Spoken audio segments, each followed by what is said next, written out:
I suppose at the outset of this discussion of perception, I ought to suggest why it is so important, as such extreme importance. I think what it so clearly shows, and the cases are very vivid, that when the right hemisphere is in some way deficient, the whole basis on which one might make an assessment of what the world is like is grossly altered. The changes in perception mean that somebody is actually in contact with a kind of reality that is not either the reality that we mainly are in touch with, or one that would answer to the pragmatic test of experience. If, for example, I hallucinate that I'm at ground level when I'm on the 22nd floor of a building, and I say I can step out of the window, I will find that information was wrong. My perception was wrong. So it's not just, again, that we can have one view or another, one the normal view of the world and the other is a kind of abnormal view of the world, and you just take your pick. We can tell from testing it out on experience that these strange perceptual changes, where we see the world differently, hear the world differently, and so on, they have significance for the whole sense of reality of the individual. Good morning, Ian. Morning, Alex. So here we are on our third installment of the series, and today we're going to discuss the chapter on perception, chapter 3. And just to remind everyone that we are in part 1 of your book, which is entitled, the part 1 is entitled The Hemispheres and the Means to Truth. That's very important, the means. So today we're going to cover perception. We previously concentrated on the really central role of attention, and today we're going to move to perception, and following chapters, as we'll see, deal with other faculties, we could say. Now, what we can discuss today, we can unpack it because there's a lot to unpack, but basically as a brief summary of what you do in this chapter, Ian, you talk about primary perception in all its modalities first, again, stressing in a lot of detail how systematically and consistently the right hemisphere is better at many features of primary perception, both visual and visual, auditory, and all the rest. And so in a way, I could continue to paint that landscape where the right hemisphere presents itself as really a more reliable take on the nature of reality. And the second part of the chapter continues along these lines, but concentrates more on what you call pathologies of perception, or what we can continue learning about normal function when we pay attention to abnormal function, which is the case of, if we're talking about perception, is the case of hallucinations. And this is, again, really disturbing to me as I read it, and also very fascinating, because you realize the really incredible things that happen to perception when, again, primarily the right parts of the right hemisphere have suffered from lesions and other pathologies, and then at the very end, well, we'll recap, but I think to put it again in context, so after having talked about these hallucinations, in future chapters, you'll talk about delusions, which doesn't have to do so much with perception. It helped me very much, this distinction you make between hallucinations, which have to do with perception, and then delusions, which have to do with judgment and belief, and this will come in other installments. So today we're going to talk about all these many things that happen in perception, and also you'll provide evidence from lesions, of course, which is where we learned so much, but also very interestingly from temporary suppressing of certain areas through transcranial and magnetic stimulation, and also what we can learn from activity itself through EEG and fMRI. So it's a very complete chapter, and it's again rich with detail, but of all these trees, but constantly one is reminded of the forest, which I think is very important, and the forest of, again, this difference between what the right hemisphere does and what the right hemisphere does. And at the end, one wonders, well, like it seems like the left hemisphere, it's really, you may ask, what is it good for in the end? And we know, I mean, we can talk about that, abstraction and generalization, but one really gets a sense by going through the evidence that the right hemisphere is responsible for so much of our being literally in contact and in touch with reality. So if we want, we can unpack this, and starting wherever you want, Iain. Yes, thanks, Alex. That's a very helpful overview of what I'm dealing with. Of course, you raise right at the end a very important point. It seems like the left hemisphere is not good for very much, but of course it is. But that good that it does has to be kept separate from the, if you like, the perception of reality. Because what it's dealing with is what things would look like in the abstract, decontextualized. In other words, it's looking at the map, not at the actual world. And in looking at the world that is mapped, the right hemisphere is extremely important. I think a lot of the information that I include in the chapter, and I've tried to be fairly thorough, if not exhaustive, has never really been gathered together in any way. I find very much in this area that there are isolated findings, but nobody has seen what's going on in the overall picture. But when you do, when you stand back and see, it's extraordinary, as you say. I mean, that's really a function of the way in which a lot of science is done now, which is that people specialize in one very small area and produce a finding. But there is nobody, as it were, keeping an overview, which is the right hemisphere's attitude to the findings. Instead, we get just a mass of details.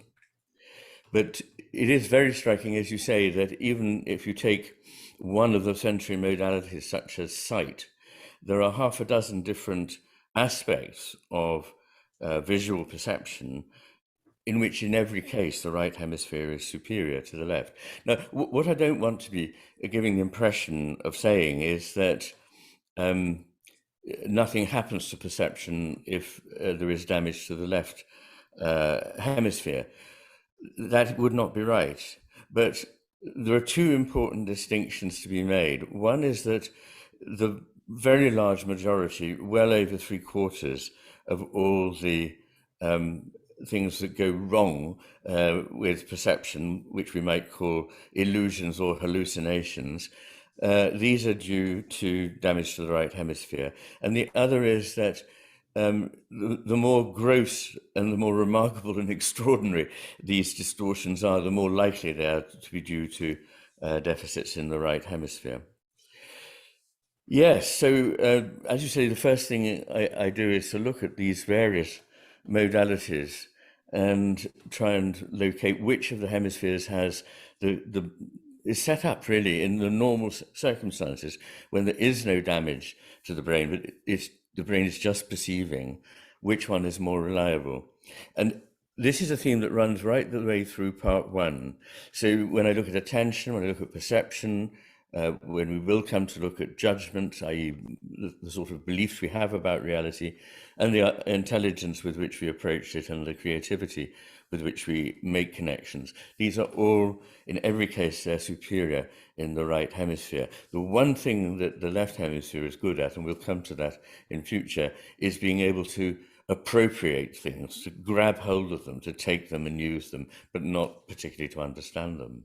Well, thanks for these two precisions. Exactly. So that's a kind of a doubt that was in my mind as I'm reading, because it's so overwhelming, the cases you bring forth as to the importance of the right hemisphere, that one may think, well, what's the left good for? But we will probably comment some of the importance of the left hemisphere explicitly here when we talk about, for instance, the advantage for recognizing tools, which again makes, in the case of visual perception, makes this kind of abstract case for the mapping of the world into a very concrete example of something that happens to patients, right?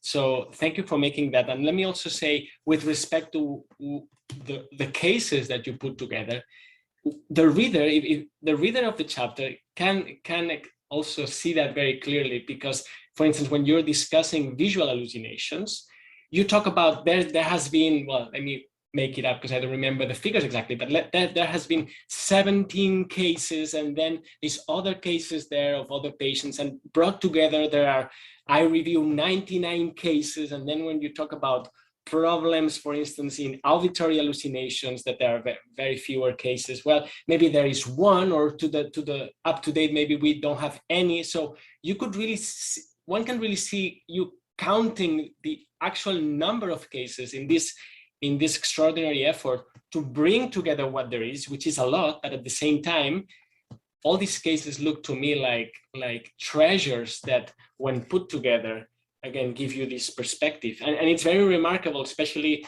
well, neuroscientists study non-human animals, rodents, of course, but also fruit flies and so on. Well, for us, the N is something relatively cheap, you just do 20 more. But when we're dealing with these cases, each case is a universe of its own, and you're putting them all together here, just showing up the universe as a whole. So let me just re-emphasize that. And with that, if we want, we can jump concretely onto visual perception and some of the deficits. Yes, there are conventionally different types of visual hallucinations.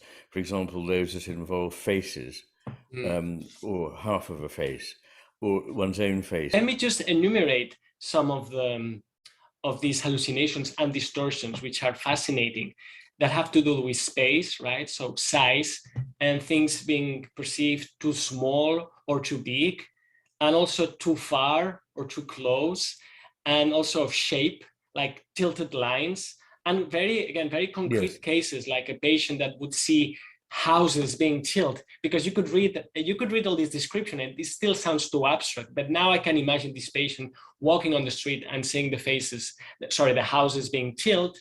Then there's distortion of faces, which is very strange.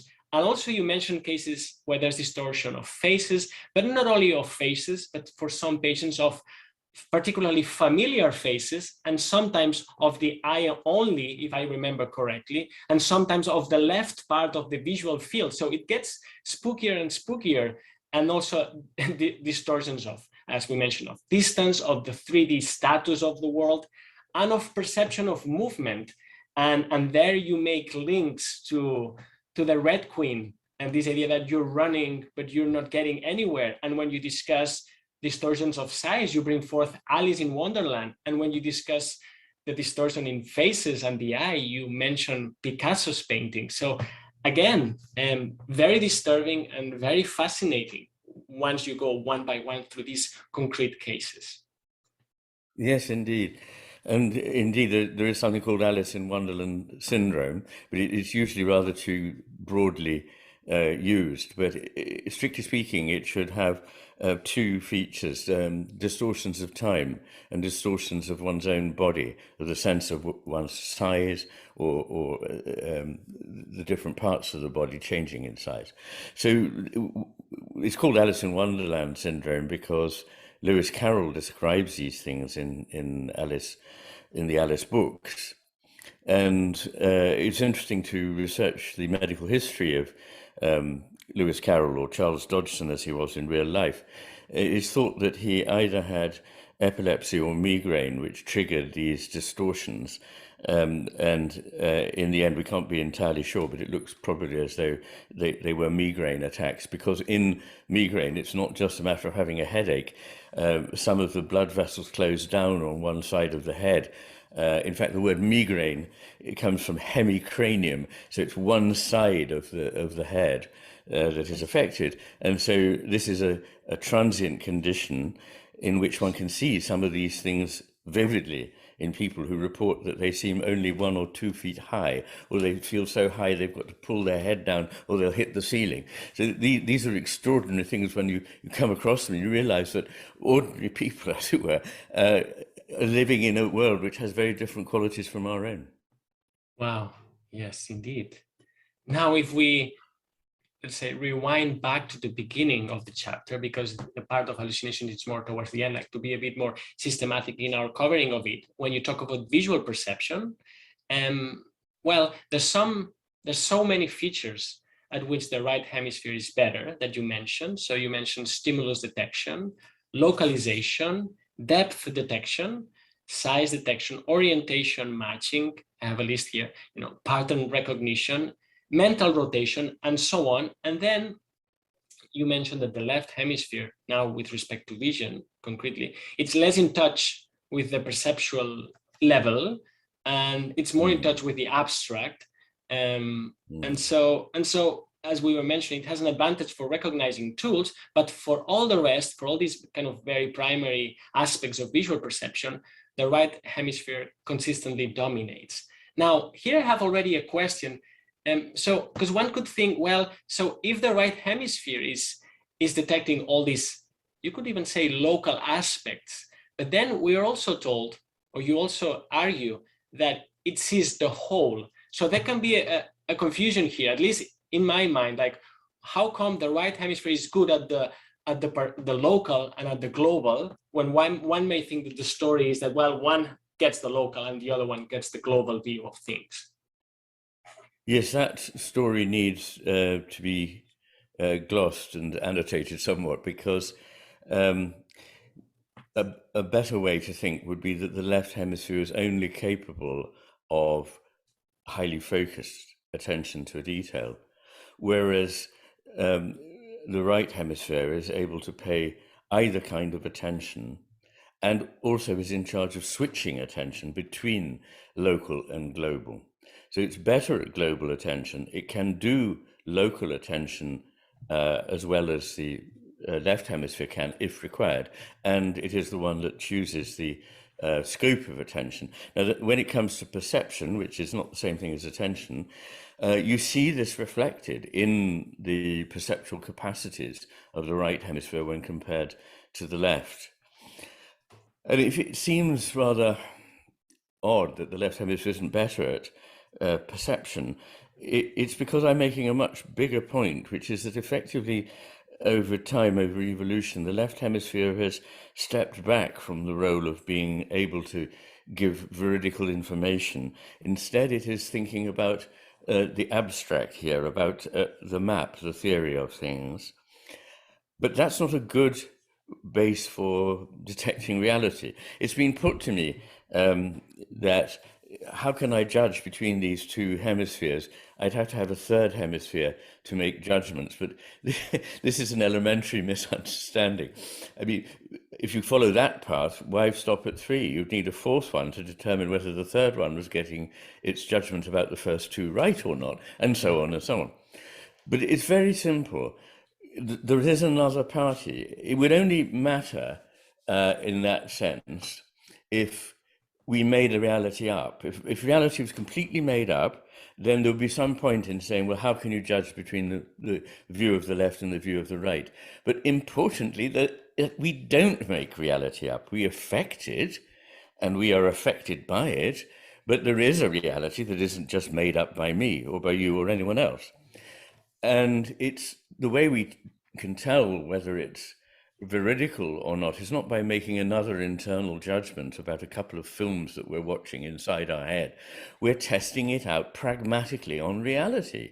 And when people are relying on the left hemisphere alone, either to see or, as we shall see, to form judgments, they become not only hallucinatory but deluded, and their sense of reality is clearly deficient.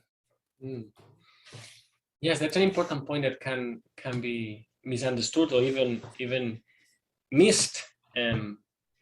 That's fascinating, because if you implicitly hold another metaphysical position, right, on the nature of reality, then you will be interpreting all these differences, major global differences, as well. They're just two takes of the world on the world. And who cares, who knows? Every take will has its benefit, and at the end of the day, we just stop here. But you want to go far beyond and illustrate, not just argue philosophically, but illustrate, especially again in this first part of the book, right? Illustrate with the data, with the clinical data. I was going to say that we'll come to the big point that you just made again throughout, really, and certainly in part two, where we look at the paths to truth. But what I think I can say I've added here is exactly that point you made, that it's not just a question of, well, there are two possibilities here, take your pick. For the first time, I think we can look at them and say, no, one of them is clearly more veridical than the other one. And when we come to look at paradoxes, I mean, they often, I think, and that'll be something we can discuss, come from the clash between the view of the left hemisphere and the view of the right hemisphere. But when one adopts the view of the left hemisphere, one gets a nonsensical picture of the world. When one adopts the right hemisphere's take on things, one finds a vision or a kind of take on the world which corresponds with our experience of it. What I'd also like to say is that I think that it helps people to see the really mind-boggling things that happen to a human being when part of the brain is not working. I'm very familiar with this because I've been looking at it for so long. But for people who don't know this area, it's very striking, and both in a way, as you say, imaginatively stimulating, but also a bit disconcerting. So let's go back to this major point, which I wasn't expecting, and it has already helped me now that you made it explicit, that there is one that's more veridical than the other. Now, you were making also a comment a few minutes ago about going back to attention and talking about the local attention that the left hemisphere has versus the global, but even more interesting that this ability to grasp the whole that the right has, even more than that, which is already a lot, is the ability to switch, which we discussed on a previous occasion, right? And here, let me quote you, because you have a sentence here that I think it very usefully encapsulates that. And then I want to move to an example of that for perception, which is perceptual rivalry, which I think also helps us ground these two main points.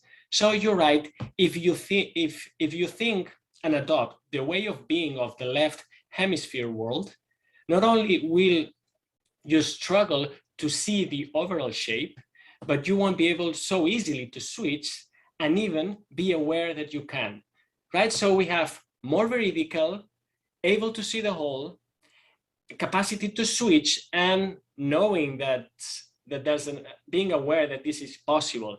So these four elements are brought by the right hemisphere, and are each of them by itself are really, really foundational to the whole book, I think. Yes, thank you. That's reflected in my view that the right hemisphere is more inclusive. I mean, it can take into account what the left hemisphere can see, because it can already see it effectively. It's just that the left hemisphere is delegated to doing that work, while the right hemisphere carries on maintaining the whole picture, which is the whole of our sense of reality. And this is to say that the right hemisphere, and it's a point that we'll keep coming back to, is capable of the both and take on the world, whereas the left hemisphere can only have the either or take on the world. And this means, of course, that when there is damage to the left hemisphere, the various roles that it fulfills can be taken on by the right. But when there's damage to the right hemisphere, the left is not capable of compensating. I mean, to move to a much broader picture, not of an individual, but of a society, it seems to me that we've got stuck in a particular mindset and find it very difficult to break out of it.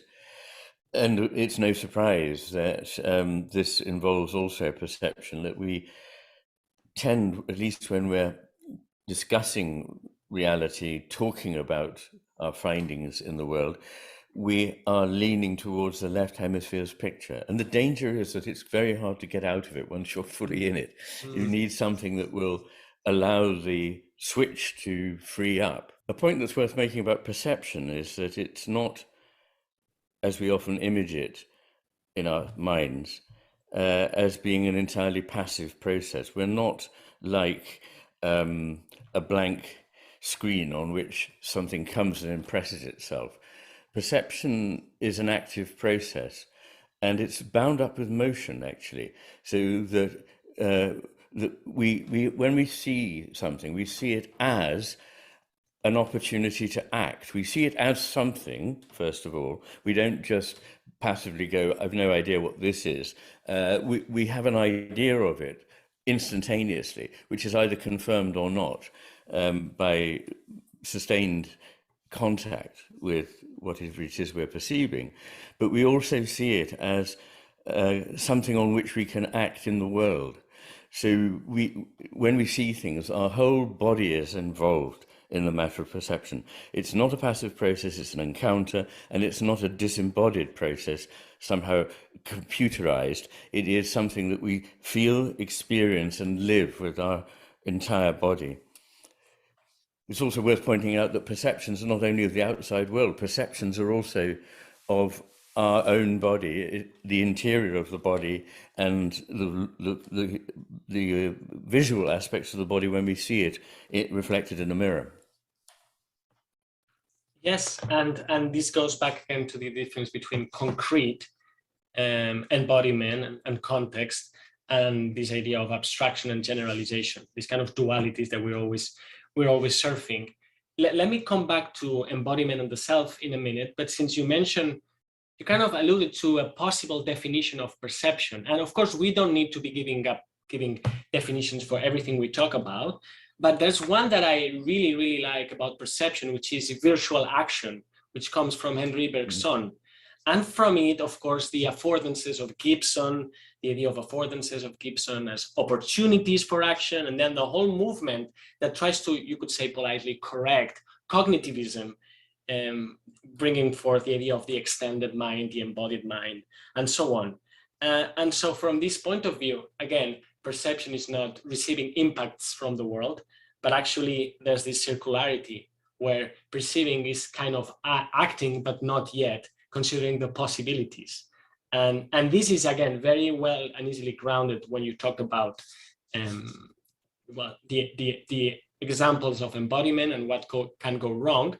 And let me insist, I really like the idea that when talking about some difficult scientific topic, you can present the audience with illusions or delusions, or like quick exercises, meditations, if you wish. We're not going to do it right now. We're not going to play a clip, but anybody can do and stare at that cube, or try to find the many examples available online where one experiences for oneself these embodied aspects of perception. So then it becomes not only a rational argument, but also a lived experience, which is in a way where we're trying to come back. Although this book requires a lot of intellectual effort, maybe I shouldn't say although, like together with this intellectual effort, this book also invites one to go back to the lived presence of concrete experience. And this we're talking about hallucinations, like things that can go wrong, but in terms of illusions, there's a more playful aspect of that, which we can all enjoy and learn from it. Yes, thank you. That's very good. And it's most important that we're able to make these philosophical connections, because, as you say, in the last 100 years or so, we've tended, certainly in European philosophy, to move away from this disembodied, decontextualized, abstract vision of the world. And you mentioned Bergson, and there is also Merleau-Ponty, both of whom deal a great deal with perception, but as connected with motion and with our engagement, our physical engagement with the world. It's not that action is something secondary that comes after reflection. It's part of the process of whatever it is coming into reality for us. In a subsequent chapter on motion and flow, I think it's probably chapter 24 in part 3, I come again to this business of the role of motion in perception. And when one goes back to very primitive, well, I say primitive, but that's the way we would normally think of it, of relatively simple, certainly, sea organisms, they are able to make responses to the environment, almost to see it, even though they have no, as far as we know, visual apparatus with which to do that. And what is the origin of that is the impact of movement of part of the organism, which then constructs a picture for the organism of what is it there and how it is to respond. Yes, we forget what brains are for so often. We are so concentrated on how they work that we forget why they evolved in the first place, which is arguably to control movement and to make it more elaborate and able to deal with the circumstances of the world. I have a couple of questions that I would love if you could unfold for me and for us. One is related to the self, and the other one is related to music, which we haven't talked about, and auditory perception. Which one should we start? Well, the self one is a bit more obscure. Let me start with the self one, and then let's talk about music and auditory perception and sound, which is fascinating. Okay, so for self, again, when you're talking about the perception of one's body, you transition to how, again, the right hemisphere has is dominant for the sense of the physical self you mentioned and the emotional self. And also you make this, maybe it's too concrete to, I don't know if you remember, because I just reread it this morning, and you make this point that self as an expression of will, that has to do more with left hemisphere, and then self as a kind of empathically inseparable from the world. And you mentioned that the right hemisphere. And so this word will here captured my attention. I don't know if this is too much of a particular comment to reflect on, but in any case, if you can unpack these distinctions you make of different types of selves, what they mean, and again, the relationship between the hemispheres.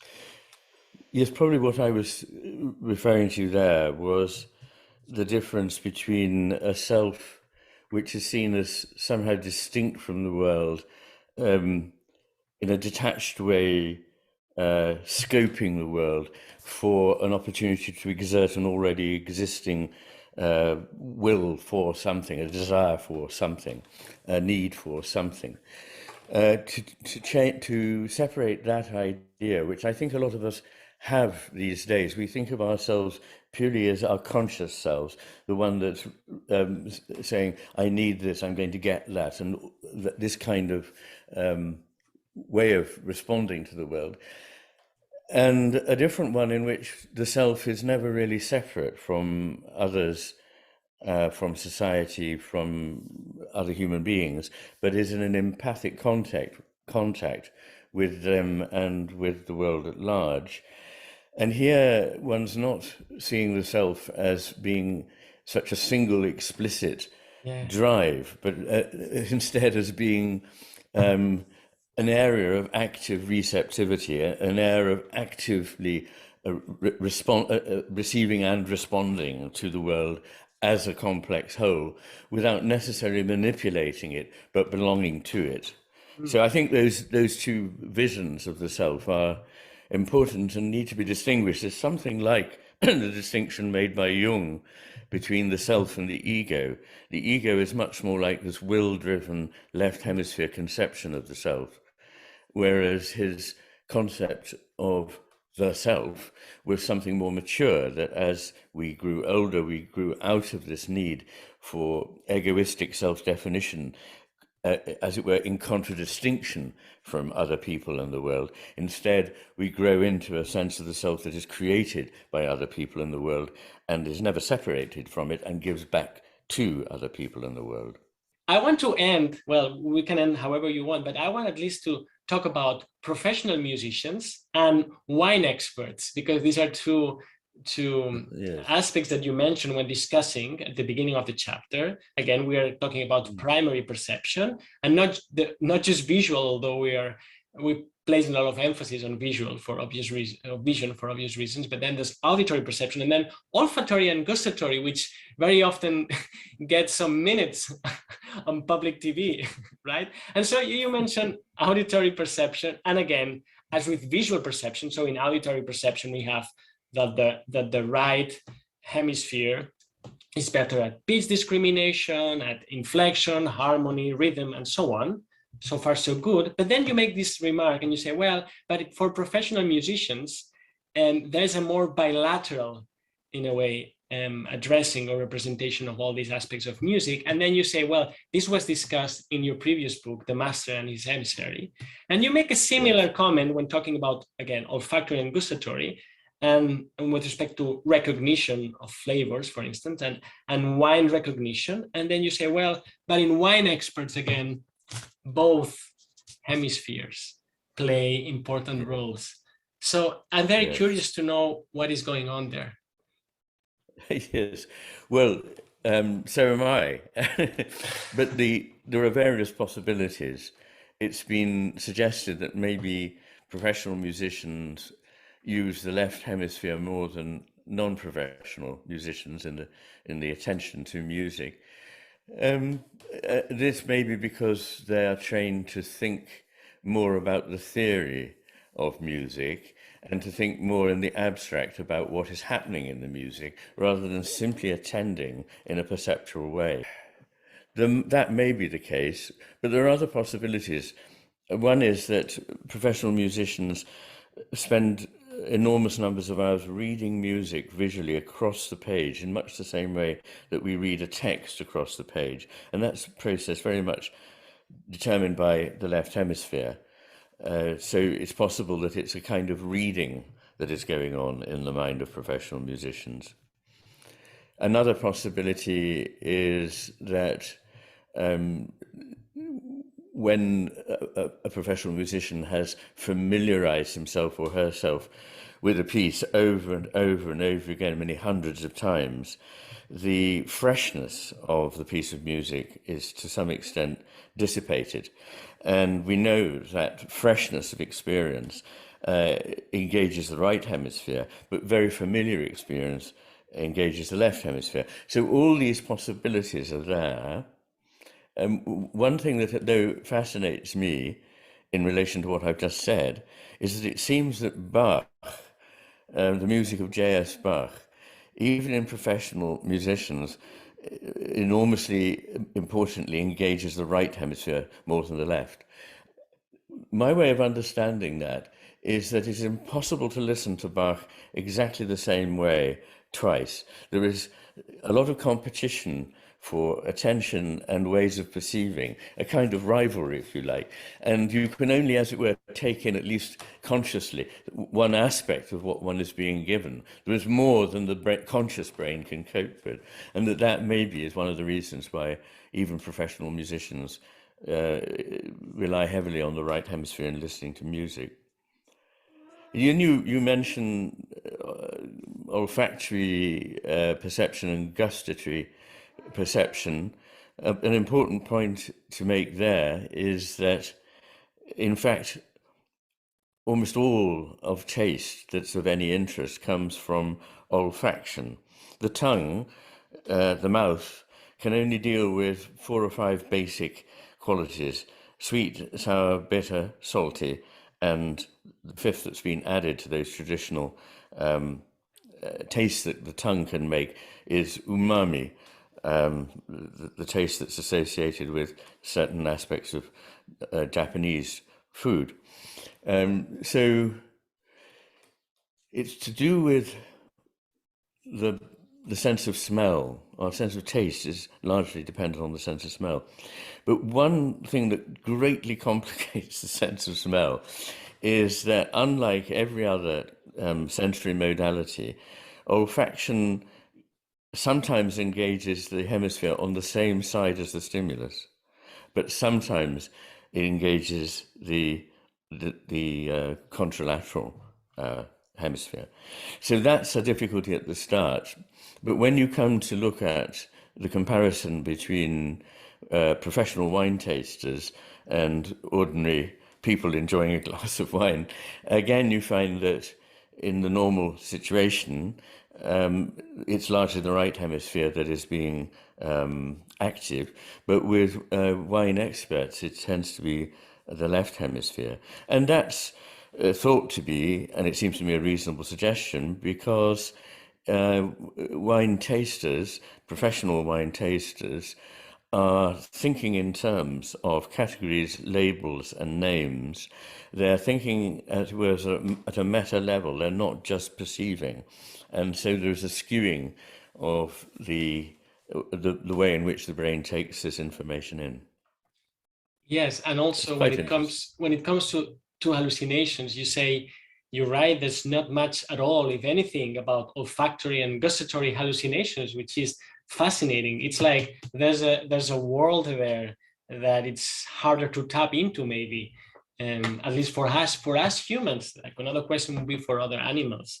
And it's really amazing that there's this palette, this rich repertoire of hallucinations that happen visually and also auditory, but really nothing at all known about olfactory and gustatory. Well, yes, there is a certain amount known, and it's odd that I think what you're emphasizing, which is exactly right, is that the literature doesn't give us much about the lateralization of these phenomena. In as far as we have anything to go on, I think it's actually too little information to draw robust conclusions, but it certainly suggests that, once again, when there are hallucinations in those modalities, they're due to some deficit in the right hemisphere. But the point is, it's clinically not that unusual.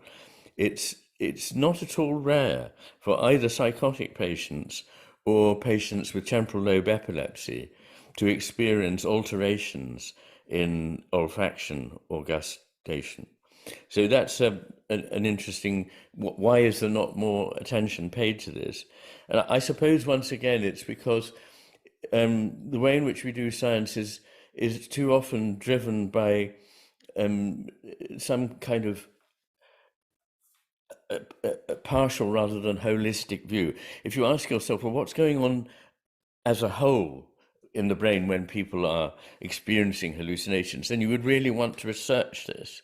But if instead you're thinking about things from a purely utilitarian point of view, well, vision is the most important aspect of this research. So there's far more research on vision than anything else. There is quite a good body of research on hearing, on auditory hallucinations, which very clearly shows that the preponderance of this comes from deficits in the right hemisphere. Very, very strong, that evidence. But there's not really an awful lot to go on when it comes to either touch or taste or smell. In the sense of touch, I'd point out there is more evidence there, and that again leads to the conclusion that most alterations in the sense of touch are consequent on right hemisphere deficits. Yeah, thank you for the correction to my comment and for expanding on that. And it made me think of maybe a way to recap our conversation today, which is that when we want to investigate the world, very often what we do is we maybe unconsciously ask, well, what can we apprehend of it, rather than comprehend it of it. And then, so we are pretending, but in goodwill, that we are comprehending it, but we are skewing ourselves towards apprehending it.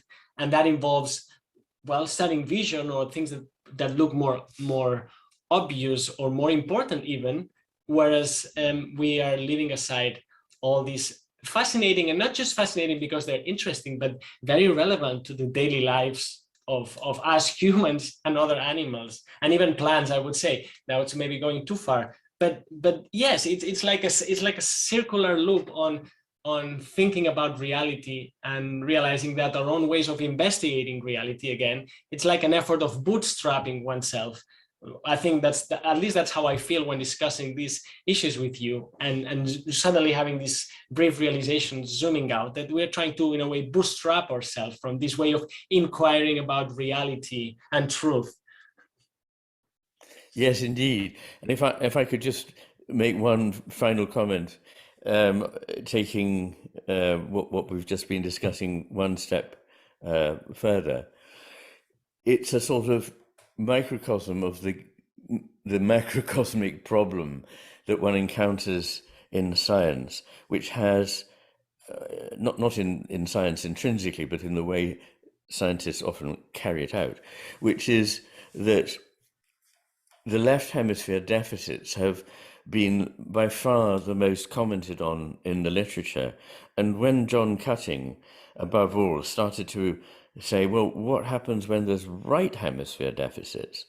He discovered that actually people had recorded these. And then he saw with his own patients that the results of right hemisphere deficits were devastating, but they were not enough commented on compared with the overwhelming concentration on left hemisphere deficits, largely because left hemisphere deficits usually or often involve two barn door things. One, the person has problems speaking or perhaps even understanding, and the person has problems using their right hand. So from the utterly practical point of view, these are really important. But you can't deduce from that that it's more important than what happens when the right hemisphere is damaged. Because when the right hemisphere is damaged, the person's whole sense of the world and themselves is altered. This is fundamental. And it's noted also, isn't it, by Oliver Sacks. I don't know whether it's in this, but I think I deal with that in another chapter.